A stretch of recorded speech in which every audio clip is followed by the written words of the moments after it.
Well, my friend, you can't deny that blogging has changed and done a complete 180 on us.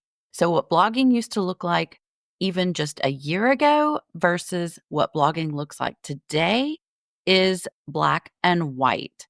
I'm telling you, I know tons of people have given up or literally put their blog aside to go do a 9 to 5 against their better judgment because it has been completely turned upside down.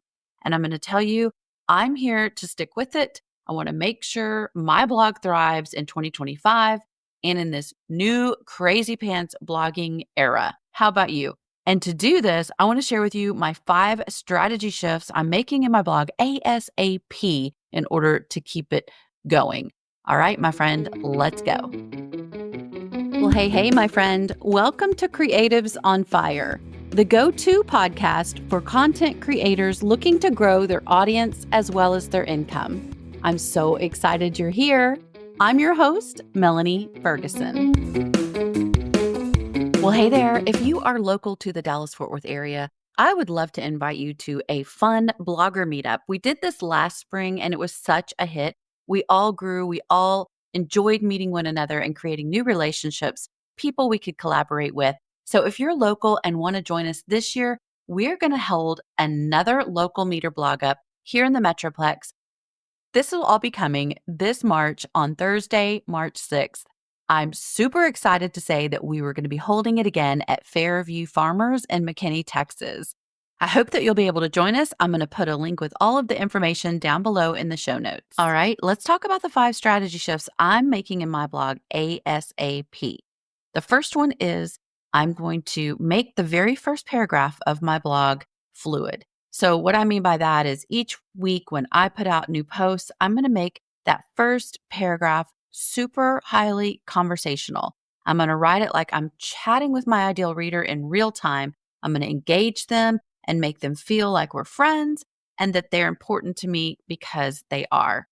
Typically, those have just been intro paragraphs that were super vanilla that just kind of described what they were going to see in the post.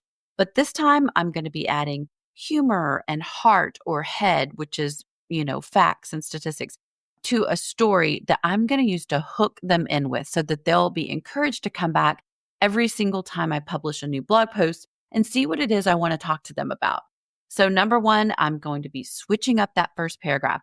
And also, about a week after the fact, I will go back and pull that first paragraph because I do feel like SEO has a place in the first part of your blog post.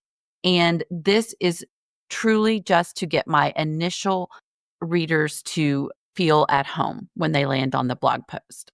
Number 2, shortening the overall post. So since Googlegate and everything changed and we aren't blogging specifically just for Google anymore, I have no need to make a 1,500 word post for no reason if it does not create value.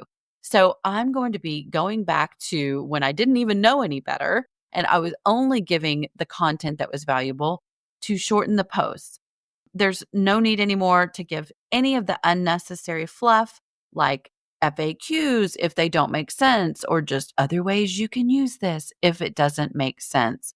So I'm going to get straight to the point in each post and make it really, really easy to read and digest and put to use for the reader. All right, number 3, I'm going to include a paragraph at some point in the blog that's going to be one of those reusable blocks. And it's just going to say that who this blog is for, how it solves their problems weekly, who I am, in just a couple, 2-3 sentences. So it's just going to be kind of like a tiny commercial for my blog. And most people, are going to land on a specific page anyway, not on your homepage. So if they never see the homepage or your about page, this is going to be an amazing alternative. So instead of feeling like they have landed on a blog post and you're never going to be able to capture them besides maybe a freebie and maybe they're burned out on freebies, you can add this little reusable block where you are just giving yourself a little 2 to 3 sentence commercial. So it's who the blog is for, how it solves their problems, and who you are in 2 to 3 sentences. I'm so excited about that one. Can you tell? Okay, number 4, I am going to go start writing shorter titles with more of a hook that still include keywords. So that is definitely a skill in and of itself, because titles, a lot of times we're like, well, we can do it with the keywords. That's pretty easy. Or I can do a hook, but marrying the two is a little bit more strategical. And I really want to be able to capture them in our microwave society with that super short title, but also with the hook and include keywords. So we'll work on that together. Also, in that same vein, I want to add a PS to the end of all of my posts, kind of like you're writing a letter to your reader. And it's going to be a PS that basically is an opportunity for me to encourage them to read all the way to the bottom to see what the PS is going to be if they're like a regular reader.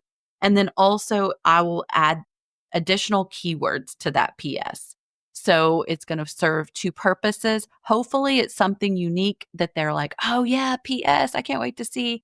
That stands for postscript for those of you who aren't of my age, but basically just means, oh, and by the way. So you can do it two different ways. You can do it PS or by the way, but this is just to serve as another little hook at the end of your post to keep them coming back and be able to add your keywords seamlessly. Now, last but not least, number 5, shift I'm going to make immediately to my blog for this year is I'm going to put two CTAs in every single blog post. So a CTA is a call to action, something for them to do on their end.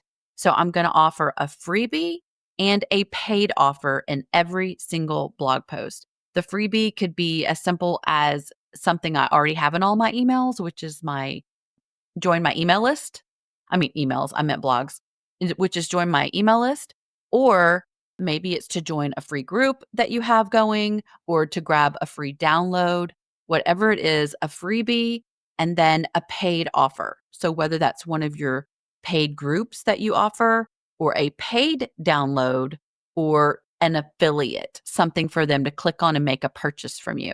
I need all of these blog posts to feel like they're little soldiers working for me. I know that when I was in real estate, I always allude back to my real estate career, but basically there were investment houses. Each one of them was a soldier and they needed to pull their weight. They needed to bring in an income. And if they weren't doing that, we had to sit down and have a talk. We had to evaluate them and decide if that was a property we were going to keep or not.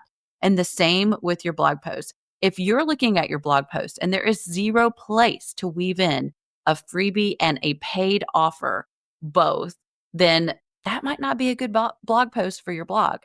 Each of them needs to carry their own weight and bring you in an income above and beyond ad monetization. All right, my friend, if you want to mirror my methods and do some of these strategies for your blog and link arms with others that are doing the thing with you, you're going to want to join my group Fuel. We would absolutely love to have you in there.